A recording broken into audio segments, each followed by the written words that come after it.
I have a small request. Could you please take out all your mobile phones? Yes, please do so. Please take out your mobile phones, all of you. I request all of you to please take your mobile phones out. It's a part of the speech. Please open up your camera application. Go to the front camera, the selfie mode. Now, I want all of you to smile. Smile as if you won a lottery and click a picture. All right, you can keep your phones back. So today, I'd like to start my talk by revealing a 5A framework that keeps me inspired always. Different people experience their omnipresent inspiration in different ways. Today, I am here to unravel mine. Starting with a start. In the journey from 0 to 1, the journey from 0 to 0.1 is the hardest. Do you also find it really tough getting out of bed in the morning, snoozing your alarms all the time, and forcing yourself out of bed so that you don't miss the bus? Is it always that you face a lot of inertia while starting a new project, causes more delay, and adds to your anxiety? Well, there is one solution to it, and that is to take action. To start something, you need to begin somewhere. I'd like to start with my story where I started something. This is me in February 2021, with a lot of extra kilos, obviously, that I gained through a lot of unhealthy eating and causing bad health. And special thanks to those food delivery applications that could not stop my binge eating. Determined to succeed, this is me 6 months later, and the reason that I transformed is because I asked myself a question. Where do I want to go with this? And that moment inspired me to transform from what you see on your left-hand side to the right-hand side. Extremely thrilled to see a new version of myself. It really gave me a lot of confidence. And it's still not there. It's halfway there, and I'm going to continue this. What fuels this journey, though, is what you achieve. And to achieve something, you need to start. And to start, you need to begin somewhere. So I'd like to break down my journey very quickly for all of you. How I divided good habits into bad habits. So the good habit, obviously, is daily exercise and a good diet. The first step was making it obvious. So I made it a part of my daily routine. And as my dad likes to call it, it should be like you brush your teeth, you should go to the gym. And trust me or not, we had an arrangement where one day I missed the gym, I had to pay him a penalty of 500 rupees. And I didn't miss one day, obviously. Making it easy. You always start something with a very big target in mind. Setting process-oriented goals is important than result-oriented goals. Having small victories is very crucial to any journey. Making it attractive. So, removing everything from your diet altogether is not going to reduce your weight. You have to still consume everything in small quantities. So I rewarded myself every Sunday with my favorite meal, and that's how I made this process attractive. How did I make it satisfying? Well, fitting into your old clothes is definitely one of the most satisfactory feeling in the world. In fact, I'm wearing one right now. The last time I wore this shirt was in 2014. So it's definitely the satisfying feeling in the world. How to eliminate the bad habits, though?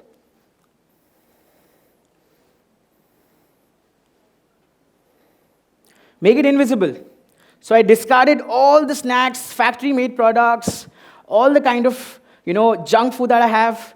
You can throw it out of the window or maybe donate it. And that's how you make it invisible. How do you make it difficult? So I logged out of all the food delivery applications. I uninstalled them just to make the process really cumbersome so that the next time I have a craving to order something online, I have to install it, log in, add payment details, and we all know how lazy we are. So making the process difficult technically, refrains you from ordering again. Make it unattractive. So my favorite dish is a pizza, and I'm sure a lot of you relate with it. And how on earth can we make eating a pizza unattractive? So equating it to the number of calories that you gain is key. So if you consume a pizza, you gain 500 calories, and that's equivalent to an 8-kilometer run. And when you weigh the pros and cons, you definitely know how much hard work you have to put in to run those 8 kilometers, so definitely it's unattractive. How to make it unsatisfying? So how to make it unsatisfying is very simple. I used to put a daily chart of my process, of my progress, and the satisfaction of me achieving the results day in and day out was far more satisfying than eating that unhealthy food item. Moving on to the second A, that's acknowledging innovation. Do you know this model of technology? Yes, it's a wheel. And did you know that a wheel was not invented for transportation? A wheel was invented to do something called pottery. Soon it found itself on a cart, and then on a car, and today we all know the contribution of this technology in the vehicular transportation industry. But not only that industry, this technology holds a very important element and is present in every form around us. It's through mechanism of gears. Every machine that you see around us has a combination of gears, and that is the contribution of this technology. The screen that you're seeing right now, the mobile devices that you use to shop online, and the vehicle that you use maybe to come to this venue, all of it is evidence of technical innovation. Technology is omnipresent. Moving on, I have a question for all of you. Which city do you think this is? Maybe New York City? Shanghai? Dubai? Is it? Well, it's a trick question. This is not a city. It's a motherboard. Okay? A motherboard is a very important element of your electronic board circuits. A computer used to be as big as this auditorium, and today it is as small as something that can fit in your pockets. That is the level of evolution that we are sitting at. Being an engineer, I had the fortune to always be surrounded with technology, and that made me realize the power of it. Today, technology impacts us heavily. If I'd like to correct it, we are over-dependent on technology. So that is how technology impacts us. I truly believe in problem solving and design thinking, that they are very critical to solve any problem at any setup. And it is my endeavor to always be innovative in solving a problem. So all of you should always acknowledge innovation around you, not take it for granted, so that you open up opportunities to bring change. Moving to attention to detail, the third A of my framework. You need to control what you pay attention on, because what you pay attention on determines your experiences determines how you live your life. More importantly, if you have the skill of detailed attention, you can totally reinvent how you do every task at your school or at work. But that doesn't mean you have to be Sherlock Holmes. Okay? Let's take an example of Disney. Disney ensures high customer experience at every touch point, no matter how insignificant. Right from have a magical day that the guests hear when they call the telephone agents, to welcome to foolish mortals in the haunted mansion, that is the level of attention of detail that Disney pays to these touch points. Being a manager of marketing and sales at my company, it is very important to tailor the experience for the customers. And that is why I always sneakily add my alternate contact number in the contact lists which my sales team uses to call. Now, there are a few advantages to this process. This is done to judge if my team is effectively using the systems that I have advised them to use. Are they solving objections with ease? And more importantly, I believe that a leader who is outside the day-to-day process misses out on the opportunity on attention to detail. So this process helps me be on top of systems and processes, and at the same time, refine those small nuances, because little things make a big difference. Moving on to avoiding repeating mistakes. The greatest mistake a man can ever make is to be afraid of making one. It doesn't matter how you make a mistake. What matters is what you do next to correct that mistake. You can keep repeating that mistake right time, again and again, again and again. You need to learn from the mistake, rectify it, and move ahead. That's how mistakes are solved. I have a very interesting customer story to share with all of you. Once a parent, they tried to reach out to our company to raise a cause of concern. So the red flag took some time to be notified to the leadership team, and there was some inconvenience that was caused to the parent. The next thing we knew that our entire social media was filled with negative reviews from the parent.